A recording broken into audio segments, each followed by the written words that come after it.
Today, my guest is Brecky Wagoner, and she is. I panicked for a second. Oh, I don't see your name. So today, my guest is Brecky Wagoner, and she is a prepper, and probably not in the way that you might be thinking, but I will let her tell you about that. Brecky, welcome. Thank you so much for being here with me today.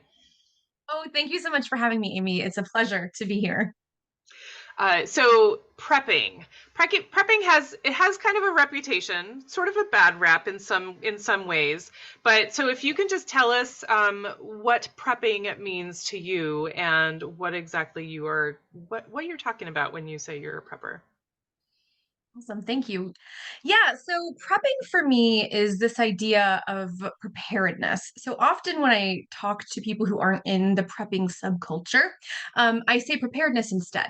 One, people kind of get an idea if you say preparedness or emergency preparedness, they're like, oh, yeah, I once saw a flyer about a 72-hour kit, or yeah, I've got a first aid kit, right? There is some sense that they've learned sort of through osmosis or maybe a class in school or their neighborhood or something, where they're like, oh, emergencies, those are things. Like I've watched the news or I live in the hurricane area or there's tornadoes. Like they just know that there's that practical element. So when I'm talking to non-preppers, I usually say preparedness just for that reason. When I think about prepping and I use prepping, there's a subculture that identifies as preppers. It mostly arose after World War II in response to the fear about nuclear threats and the changing world we live in. Mm. And a lot of prepping is stuff that is actually common sense that we just don't do anymore, plus whatever else you want to add on. So the common sense piece is, having a big pantry, having a lot of food storage, something that your grandparents or maybe great grandparents would have considered normal before refrigeration was normalized and before our just in time grocery systems were common. If you lived anywhere but maybe major cities, you would probably have enough food to get by for a month or two because you don't know what your winter is going to be like. You don't know how long until the next shipment of something is going to be. That was just normal around the world. If you had the means, you put up what you needed to, and that was just the pattern of life. After World War II, with the way we changed our agricultural system and things like that, our whole system changed. So prepping for a lot of people is actually just really common sense stuff that our great grandparents or great grandparents thought would have been normal, plus an eye towards, okay, there are different threats or insecurities around. So I am going to prepare in advance for those so that when they happen, if they happen, I'm ahead of the game. That kind of is, a big bird's eye view, but that's kind of the overview of what prepping is. Gotcha. Okay, sorry. Preparedness. I apologize. I got a little out of hand. So we're talking about preparedness. Yes. but Well, either both work, but yeah, preparedness is a little bit easier it's a little concept. easier on the mind for sure. Um, okay, yeah, and so yeah, so I know I was telling you this, but so I grew up in the Mormon church, and I did a lot of preparedness. I actually don't have a 72 hour kit. But I do have some food storage, and I was like, when COVID happened and everything was, the food shelves were bare and everything, I was like, cool, I'm okay. But then my Amazon Yeah. auto ship of toilet paper was canceled, and I was having a panic attack.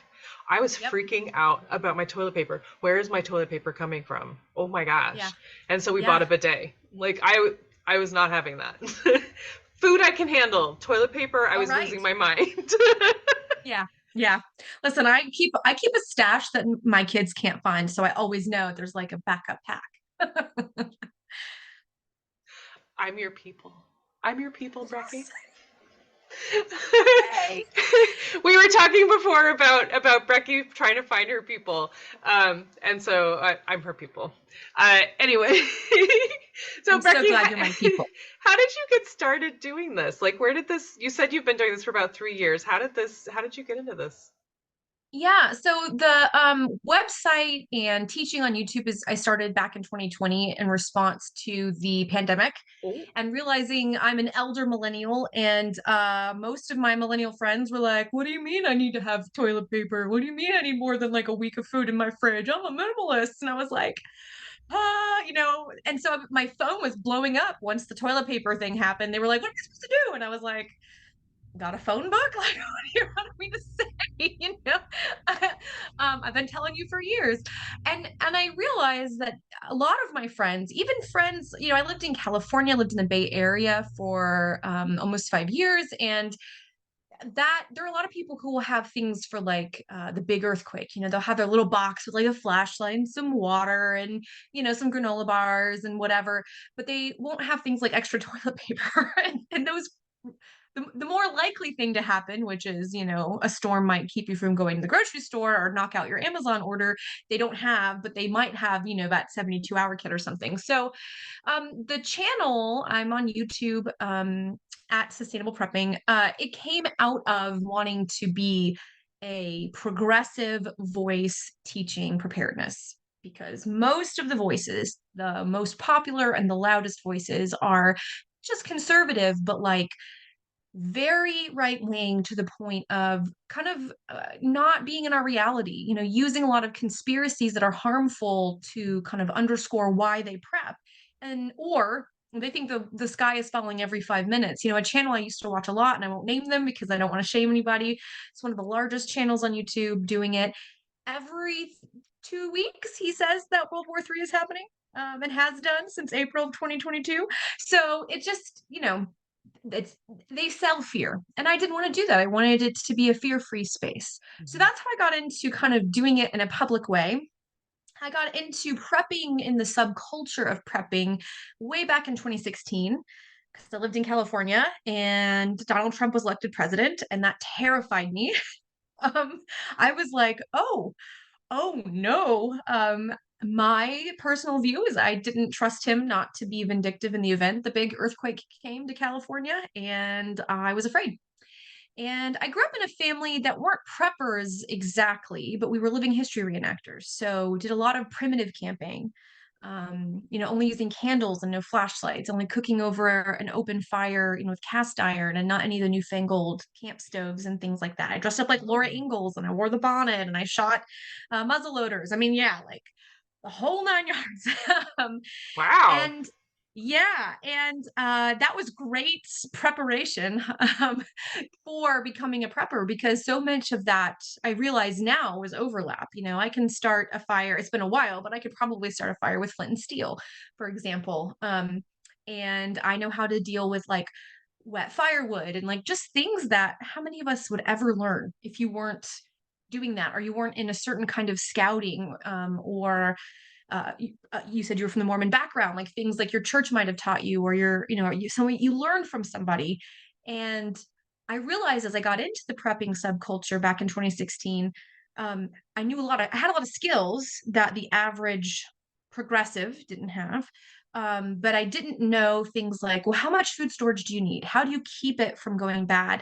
What's a good rotational system? What kind of lighting? Those sorts of practical pieces. So I taught myself a lot and I learned and I pulled and I learned from the Mormons and I learned from the crazy radical right wing people and tried to go la la la la la. I'm not listening to you. Tell me there are people like lizard people in human meat suits. Like I'm okay. And tell me about rice and beans. You know what I mean?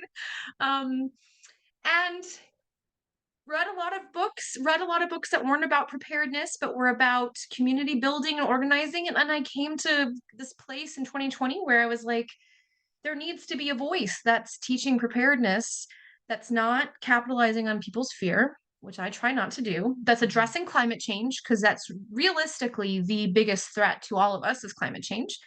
And we're more likely to face storms because of climate change than anything else.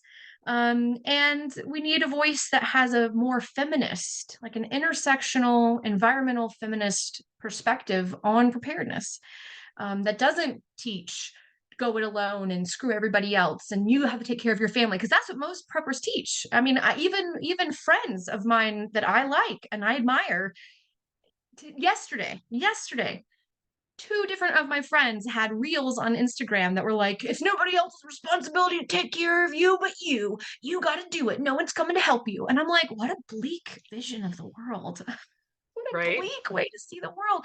Feminism and um, intersectionality would say, no, no, no. We're stronger when we are a collective community unit, when we pool our skills and our resources and our talents and our knowledge. Why would you think We're that you can do stronger it all by yourself? together. Yeah. Exactly. So, my hope is to push against some of those less helpful strains in the prepping community, and then to bring preparedness to like everyday life. My dream is like a million millennials prepping, and if you're not a millennial, still get on board.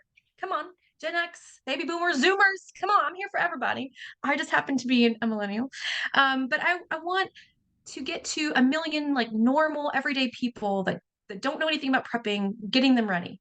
Because for me, if more people have the resources they need in an emergency, Mhm. then when emergency services come, they aren't going to drain resources, and people who don't have the means or ability to prep ahead of time can then be given those resources. So, I happen to be a Christian. I'm a very radical leftist Christian. And for me, when people ask, well, aren't you hoarding? For me, it's no, I'm going to take care of me so that when the disaster comes, the resources brought to the disaster area, I don't have to be a drain because I have the means. I can give my portion, if you will, to the people who don't have the means, right? Like this is me preparing for that and then being able to be generous and then being able to be healthy and well because I can be fed, I can be nourished, I've got first aid to go be a helper. So Right. we covered a big swath, but that's, my hope is fear-free, calm preparedness for everybody. No conspiracy theories needed. None needed. Yeah. I mean, seriously, I am your people. I have a post-it note. I have a post-it note behind me on the wall that says community sufficiency. So Yes. just like you know, we're stronger together. You know, there are so many things that I can do on my own, but it's less fun. Like it's so much better if you're not by yourself. Like the people that say, you know, I can do it all by myself. Like, but do you want to? Do you want to be like that forever? Ooh. Yeah. Yeah. And I think we I mean, this would be a whole podcast just on this topic, but I think we have this nostalgic way of thinking about the past. Preppers are certainly in this category.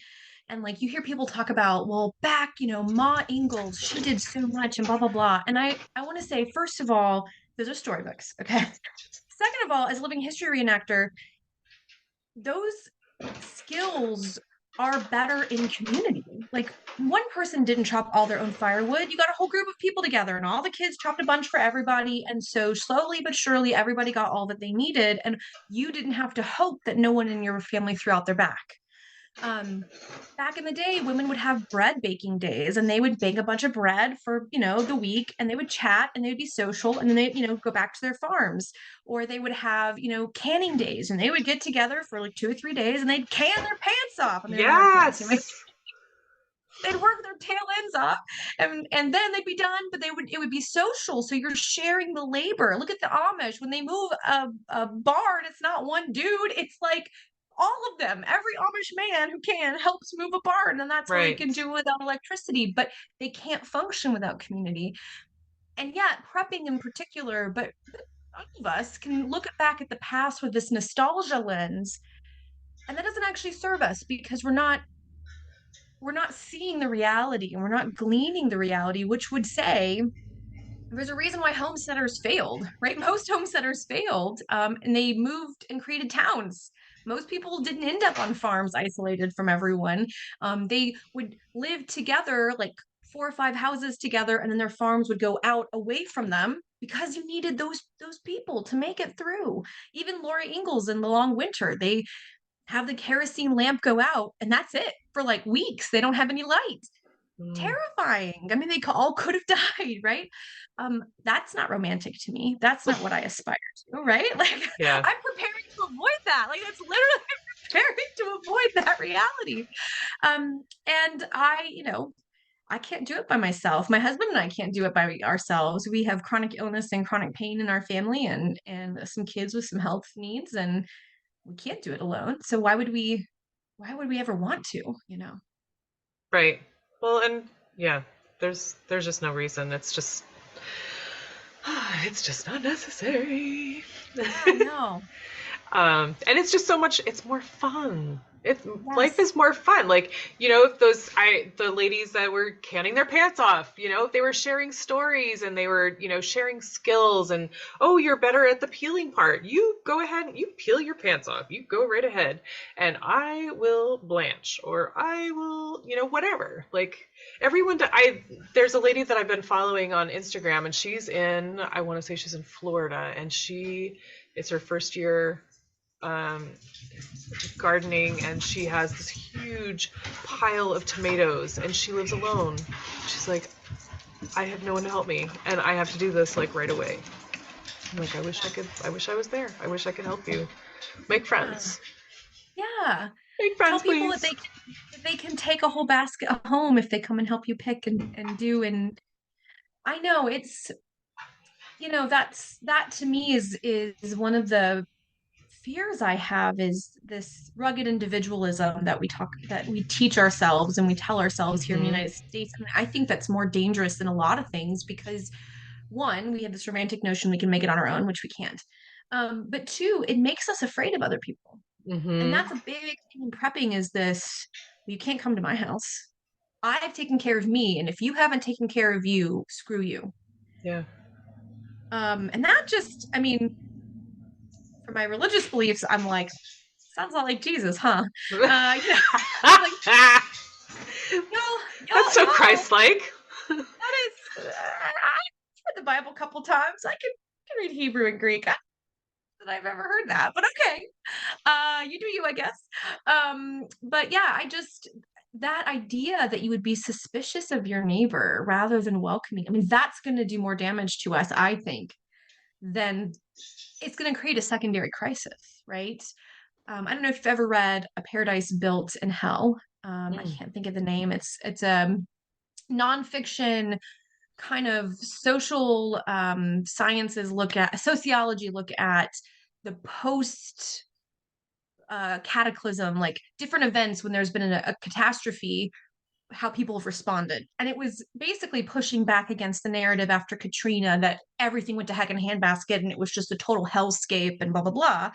Because actually, when researchers went back in to figure out what went wrong, people started being like, well, really, we sort of exaggerated for the media. We sort of exaggerated to get more funds. The looting wasn't as bad as we said, or what. Like there was a realization that a lot of what people were saying went wrong didn't happen, or was exaggerated, or it was isolated. So things like the big Ugh. Superdome were problematic. There was a lot of terrible things that happened there.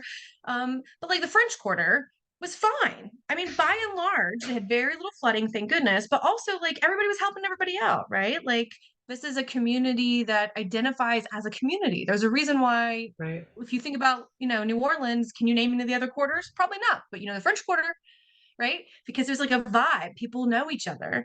And the other areas weren't as cohesive. And so she was kind of doing some research. Anyway, what she found was in a lot of areas after a catastrophe of some kind, people actually helped each other, and people will remember the catastrophe with a kind of weird nostalgia because there were really good things that came out of it. So the very first one in the book is the one I remember the best, and it was about the earthquake in San Francisco.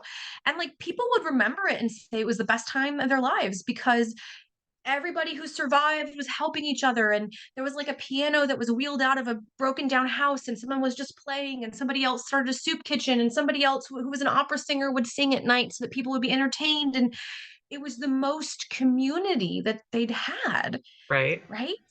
And this is the early 1900s, before we're as isolated as we are now, before suburbia existed, and people look back on the catastrophe and they say, there was loss and it was awful, and yet there were these wonderful memories. I have memories of singing show tunes with so and so, and sitting next to somebody as we ate our broth, and we did this, and it was, and Right. so Because that they was a had really, company and community, they found joy together. Yeah. yeah, and they had meaning. They had Hmm. meaning. And I read another book which is totally escaping me now, but it was talking about how during the Blitz in London, they actually had less people in mental asylums dealing with like crippling depression, because they suddenly had absolute purpose. And so a lot of people who had been, and this was early, we didn't understand depression the way we understand now. So I want to say that. But people who were just, I mean, they were in institutions. And again, people got institutionalized for all kinds of reasons, in a way we don't do today. But they had people who they thought would just waste away. Suddenly, there's bombs going off. I mean, like it is life or death, and they are totally functional and totally fine because they have absolute purpose in a Hmm. way that wasn't offered to them anymore. Right. I do not remember that book, and if I think of it, I will send it to you. But I remember reading that, and that all of these things, which are not prepper things, like neither of these books are geared towards preppers. They are, Sure. histories and social commentaries. They have nothing to do with emergency preparedness, and yet they have informed how I think about it. Because when a crisis comes, my goodness, will we be so much better off? History has shown we're so much better off when we're doing it together. Absolutely. Yeah, yeah, for sure. Um, wow. So you said you started this in 2016, but you picked it up for real in like 2020 at the beginning of the pandemic. Um, I started teaching it. I started publicly talking about it on YouTube. I started the gotcha. YouTube channel in 2020. I Gotcha. started, I went 2 feet into prepper land in 2016. And I would say probably for maybe, well, even into college, I probably had an ear to the ground with prepping just because I was into like living history and like bushcrafting and those sort of like back to the land skills. And there's an overlap there. Um, but I didn't go all in until 2016. And I didn't decide to start talking about it publicly and teaching until 2020, the end of Mhm. 2020, when I was like, all right, friends, someone's gonna say it. So I'll put myself out there. Have iPhone will record. You know what I mean? Right. Oh my gosh. Right. Wow. That pandemic just really opened up a whole world for a lot of people. And I think it shows us just how fragile our systems are. Um, we think about climate, and a lot of us just have no idea how fragile our ecosystems are, where our agricultural systems are at, how precarious everything is, because there's plenty of food on the shelves, and your Amazon delivery still gets here in 24 hours. And um, we are not yet feeling those effects. We are very insulated. I'm currently listening to the audiobook of This Is How the World Ends by Jeff Nesbitt. I don't know if you've read it. Um, it isn't as bleak as it sounds, but it is a very sobering look at the climate crisis, and it's a couple of years old, so it's not even the most recent data. But one of the things he talks about is the United States, in particular, hasn't seen droughts the way that like sub-Saharan Africa has. Mm. We don't see the glaciers melting the way that someone who lives in the Alps sees. We are sort of, the majority of us are insulated from the immediate effects. So we just can kind of plug our ears and go la la la la la. Um, and yet it's coming regardless. And it's been interesting because his whole argument is, I'm telling you all this data because you're not going to see it if you don't see the data. And I'm Mm. going to give you points that you can start looking at. So, like migration of birds and things like that, that you as an average person can start kind of keeping an eye on so that you can begin to see the actual shift for climate stuff. And supposedly at the end of the book, he gives us some hopeful things, but it is, I mean, it's sobering, and you can have a lot of anxiety about it.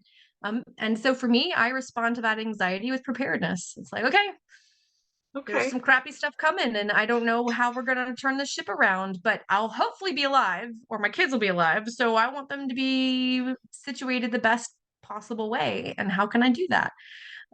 Through preparedness. Right. Tell me what he said about the migration of birds, because we like have lost all our birds.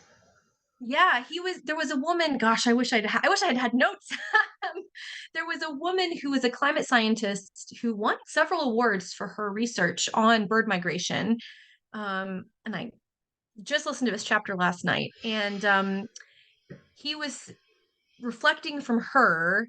This was in the 90s, late like 98. Okay, so it's been a while. But he interviewed her for a magazine he was working at, and she said birds are moving farther and farther north because it's too hot. Their climate is changing. So whole regions are losing their bird population Mm-hmm. because the climate is getting hotter. So in order to maintain their comfortable climate, they're literally moving north. Right. Um, I saw a a headline that said Brazil this year has said they lost 150 river dolphins because the water was too hot. And the Mm. average temperature of the water of the summer was like 105 degrees Fahrenheit. And it killed 150 river dolphins. So, I mean, climate change is so real. We've had a hurricane off the West Coast that should be impossible, right? Mhm. But rising sea temperatures and changing weather patterns because of climate change is changing everything. More storms, more intensely. Well, how do you deal with that? Well, you can live differently in order to help slow down climate change, which I Right. think is sort of what you're talking about and why you're bringing Mm-hmm. people on. And I'm trying to do that too, but that's not my area of specialty, right? I'm fumbling along like everybody else, trying to do better with a lighter carbon footprint and being mindful of that and how you can live differently now to prepare for a different future. Um, and you can prepare for that future. And that future is likely going to be food shortages as we figure out the new agricultural system in light of climate change. That future is going to be possible storms that create acute disasters that aren't permanent, but certainly can limit your ability to get the goods and services you're used to having. And that can be preparing for civil unrest that is fueled by climate insecurity, water, right? Political discord, um, our crumbling infrastructure here in the United States, right? Um, and if you know those things are coming, you could be paralyzed with fear and then ignore it because that's what most of us do. Or you can say, okay, how do I address it? What can I do? How do I be proactive? And once you decide that you're going to be proactive, well, then it's easy. You just start making a plan and you just start chipping away at that plan. It's not going to happen overnight, but you just start chipping away at that plan. My first recommendation for anybody listening to this that's interested in being prepared is to get water. Water, you can live up to 3 weeks without food, right? Jesus went 40 days in the desert. All right, you can do it. But water you have to have. So get 7 days of water, 1 gallon per person per day for every member of your family plus pets. So have clean water, get a week's worth. 72 hours is not enough. All these disasters we hear about are way longer than 3 days. So try to do 7 days. And when you master 7 days, then you can double it and you have 2 weeks, right? But start with water. Get a water filter. Right now, it's Amazon Prime Day. Life straws are 15 bucks. It doesn't have to be a lot. You just get something. Get yourself some food, get yourself some headlamps, get yourself a few of these things. And then once you have them, then you can breathe deep. You can make the bigger plan and do the next thing. So I think it's just once you realize it's a problem, then you can start making a plan and then it's just sticking to your plan and not letting your fear be the driver. Okay. You don't want the fear to be the driver. Okay. Well, yeah. So that leads me to my next question. Actually, you started to answer that. So when you're filling your pantry or whatever, like when you're preparing, oh my goodness, what kind of things are you doing? You said, like headlamps or flashlights and um, the life straws or whatever. But like, um, do you shop sales? Do you garden and can your food, or do you buy bulk food, or do you have like clothing packed up or stuff like that? Yeah. So I teach a 3-tiered prepping It's mostly food storage, but you could really do anything this way. And I teach it in 3 tiers. Your first tier is your working pantry. So this is everything you're using right now. This is that jar of pasta sauce you're going to grab. This is the open, container of sugar that you use to bake. This is what's in your fridge and freezer, right? This is your everyday stuff. And your family has to know what you can afford, what you have the space for. But for my family, we try to have 6 to 8 weeks between all of that, right? So we are going to buy a quarter of a cow from a local farmer in November, and that's going to last us a year, right? And if a disaster happens at the end of that year, well, I guess we're not eating beef. You know what I mean? um, but this is just all the stuff that you can go to the grocery store right now and just stick on your shelves, and you're going to use it. Like, this is just stuff you use. This is your cereal. This is your, favorite coffee creamer. This is whatever it is that you have. And my recommendation is this is where you start. If you're someone who is normally only has 1 or 2 weeks of food, I would recommend you start to get to a month, and then you get to 2 months if you have the space and the funds to do so. And you can do this by looking at what you normally eat. If you have pasta one night a week, then try to get to that. You have always have a month's worth of pasta on your shelf, right? This is stuff that our grandparents would have naturally done, but it just isn't something that we teach anymore. Mhm. Um, then if you can, double that and get to 6 to 8 weeks, I think that's reasonable for most of us. Beyond that, I think it gets a little bit unmanageable if you're not cooking all the time. But 6 to 8 weeks, or even just 1 month of a pantry that's working, that's your first line of defense, because this is going to be the stuff you reach for. If there's a grid down situation, you're going to have to eat through that fridge and freezer as quickly as possible, right? Unless you have a generator to keep the freezer going. This is going to be if something happens and someone in your family gets sick, and oh my goodness, there's no time to go to the grocery store because you're dealing with this family illness and you're going back and forth to the hospital. And what are you going to do? You have food on the pantry shelves. You don't have to worry about it. Or get laid off from your job. I mean, heaven forbid, right? That your income gets cut in half or something like that. Now you got a pantry. You don't have to worry about the emergency food. This is just your everyday stuff. Right. So that's where I would say start. And that can be your toiletries, right? That's having, 2 months worth of your favorite body care products and your laundry detergent. That stuff, if you have the ability to buy, from like Costco in bulk or something, and you can get 6 months or a year, and you get a year's worth of toilet paper if you have a place to put it, right? Like, go to town. That doesn't go bad. But um, I think the first place is that working pantry. The second thing then is dedicated food storage. And that's what most of us think about is dedicated food storage. That's the rice and beans in the big buckets. That's the freeze dried number 10 cans, Mhm. right? So in my system, you do 2 levels. Your mid tier is usually like a box or several boxes, depending on how big your family is. They can go under a bed or in a closet. And it is mostly conventional items. So that conventionally canned beans, for example, conventionally canned tomatoes. If you home can, you could put them in there. Um, but you want to try to do from 1 month up to 3 months that is not in your pantry. Mm. This way, if you're at the end of your, grocery trip season, right? Maybe you just got back from vacation. Your pantry's looking a little dim because you were gone for a week, right? And then all of a sudden, before you go to the grocery store, you're slammed by an emergency. You don't have to worry if your pantry is perfect because you have a whole dedicated box of food storage that's separate. You don't have to worry if a rodent gets into your pantry, or there's an infestation, or if there's a water leak and your pantry gets messed up. There's a dedicated food storage that's familiar. It's what you already use. It's not expensive. You're not having to buy the freeze dried stuff. Um, and you plan for it. You start with 1 week, and then you double it to 2 weeks, and you take that 2 weeks and you double it to 4 weeks. Okay, take a deep breath, look at your finances, look at your space. If you can double that to 2 months, great. If you can get up to 3 months, hallelujah, praise the Lord. And then you can take a break, because I think more than 3 months nobody needs. Okay, I think that's too much. Um, that's to me the mid tier.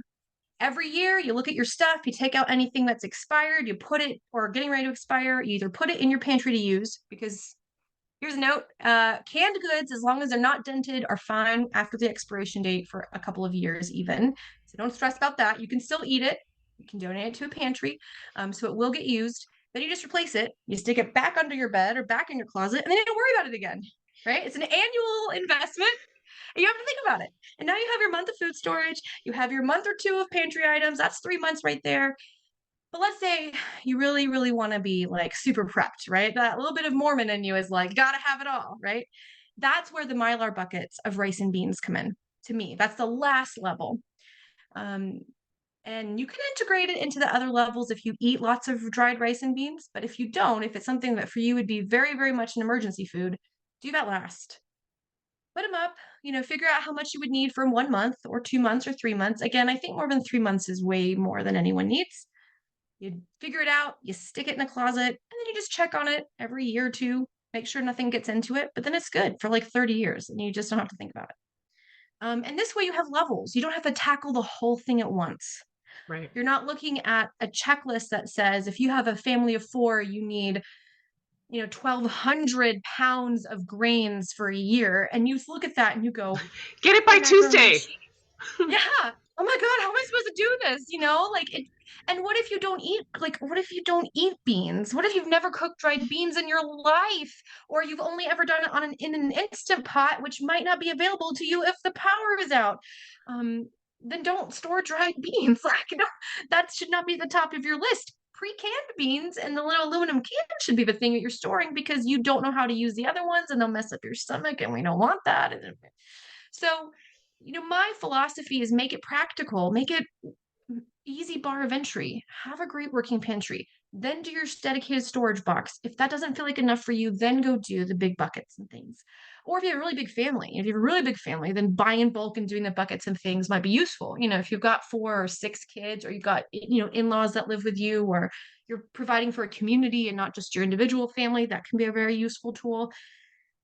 But for most of us, if you live in an apartment, where are you going to put those buckets? You're not going to put those buckets. But you might be able to get a tote full of stuff that you slide under bed, right? Maybe you slide it like in between your couch and a little side table. You just create a little nook. You just stick it in there and cover it up with a pretty towel or something. I mean, I lived in a tiny little. Well, it wasn't even an apartment. I rented a room in someone's townhouse. I didn't have room for jack squat, so I had to be very inventive of where I was going to put all my prepper stuff. Um, so my whole recommendations are really start with what you already eat. Just bulk up what you have, learn some skills like fire starting, for example, practice cooking over an open fire if you have the access to do so. Get some good headlamps. I suggest don't bother with the little flashlights like this. Get headlamp or handheld. I know you guys can't see on the audio podcast, right? Not the handheld flashlights, but a headlamp so that if you do have a long-term power outage, your hands can be free and you can cook and whatever. Maybe get 1 or 2 lamps that can light the room. You live in Maine, so start planning ahead for winter. If you don't have a way to keep yourself warm, if the heat goes out, if you're snowed in, figure that out. You can put a tent inside your living room and cover it with as many blankets as you can and snuggle in and try to create your microclimate, right? This is stuff that a lot of people know, but they don't think about. And when you're in a crisis, you're not using your intellectual brain, you're panicking, right? So if you have some of this stuff and you can go, okay, I'm just gonna go to my box. I've got my kits, I've got my boxes, I've got my stuff. Then you can begin to come out of that panic because you are okay. Right. And when you're okay, you can lead. You're not going to be manipulated by people trying to make you afraid, right? You can organize community members who are panicking more than you. And man, we need that. We're going to need that when those crises come. Hmm. Wow. I love the way that you ended that. Just that and it's not even just being prepared, but just the easing your mind, when that time comes, because I am that person. I will just walk around in circles because I don't even know where to start. But because I've planned ahead, because I have that food storage, because I have my toilet paper, I I can breathe easy. And I can check on my neighbors and make sure that everyone has what they need. And, if we have a wood stove, so does anyone need to be warm? That type of thing. Yeah, because you have that peace of mind, because you are prepared, you can help others. And that's beautiful. I love that. Yeah. And I also love that you were like, hello, knock, knock. If those cans aren't dented, they're okay. Yes. Yes, if they aren't dented, if they are not in any way deformed, there's no bulging, there's no denting, and when you open them, everything smells and looks okay. Eat it, right? After about 5 or 6 years, the nutritional quality begins to diminish a little bit. The vitamins break down, but like it's still calories. Now, I'm not advocating you keep cans for 5 years. Like, don't do that. Cycle through, my friend. Cycle through. But if you happen to have one that slips your notice, as long as it's not rusted, as long as it doesn't look janky, you have a good brain in there. Use your good brain, okay? But yeah, listen, I think the worst thing that prepping has done is to try to make it this like get your things of rice and beans and whatever and sugar for a year and salt for a year and you need sugar and salt. Like yes, those are important, but like I don't even know how much salt I use in a year, how much sugar I use in a year. Like I don't bake at home, so I don't use a ton often. It's only during the holidays. I'm not a home baker all the time. It's not my passion. I wish it was, but I'm impatient, so I'm not a great baker. So I have a giant thing of sugar. I use a 5 gallon bucket for sugar because it's just easier to buy it in bulk, and then it's easier to store it that way. But it's not always for everyone. And if you're not interested in being a homesteader and growing all your Mhm. own food and home preserving, maybe you're too busy for that. How do you make prepping accessible? Well, start with what you need every day. Start with your pantry. And then once you have a pantry that feels good and fits in the space you have, build your box. If you have an okay pantry right now, go build your box. Go get that 7 days of water, right? Go buy a water filter on the Amazon Prime sale or say wait for Black Friday and order one or something. Um, Go build yourself a emergency potty, right? Like go have that just in case you can't use yours, right? Yeah. Go take a class on first aid. You know, you don't have to become an herbalist to like go buy the modern day equipment. Do you know why? I'd rather you have the modern day tech and then go find yourself an herbalist when the time comes and to like waste your time with herbalism if that's not your passion. You know what I mean? Like I think we talked before about, self-sufficiency being such a terrible myth. You don't need to learn everything. You don't need to have everything. What you need is the things that are going to help you in your context with your specific family's needs and abilities and desires to be calm and competent so that you can lead and support those who don't have the access that you have now. It doesn't have to be perfect. Um, but I just, I think making it accessible, you don't need to have a year supply of food. Don't worry about that. Have 1 month. And then when you have the means and ability, get to 2 months. And honestly, the likelihood of any of us not having to relocate from our homes after 3 months of a major emergency is very slim. So I think, that's the upper limit. And then you're good. I mean, Awesome. you're not good forever. Like, I'm not saying that you're going to be fine and you're going to be cozy and you're going to be able to sip your tea while the world burns around you. But those immediate needs will be okay. I am not saying that zombies will not attack your house because you have food storage. Okay. But I am saying when the zombies are attacking, you don't have to worry about what you're going to eat that night. Oh my gosh, Brecky. Oh my gosh. Oh, Jesus. That's awesome. Um, so true. So true. And yeah, I mean, like the phrase that has come up with me several times over the last 24 hours is start where you are. And so where you said, start with your pantry. Like what do you use? And just Absolutely. build on that. That's beautiful. Like, don't buy things that you're not going to use. Yes. My Don't eat gosh. what you store and store what you eat. Yeah, absolutely. Um, but so this is super, super helpful. My gosh, it's so interesting how many ways we can um, help each other. Just how many skills everyone has and how we can all work together in our community sufficiency. Yes. Oh, I love that. Community sufficiency. I'm going to borrow that. It's true. If we're better as a team, we're definitely all better together. Yeah, for sure. So, so Brecky, what does the word sustainability mean to you personally? Um, Sustainability, I was thinking about this a lot, and for a lot of folks, they define sustainability by the things that they do to be sustainable, if that makes sense. Mm-hmm. But I'm going to ask your listeners to join with me on a thought experiment for 2 minutes. Um, I read a wonderful book uh, that I'm forgetting the title of exactly now by a gentleman named Amartya Sen. He used to be one of the masters at St. John's College in Cambridge. He's originally from India. He's an incredible economist. And in his book, I want to say it's something like Economics as Freedom. Um, he basically posits, he's a Nobel laureate, I believe.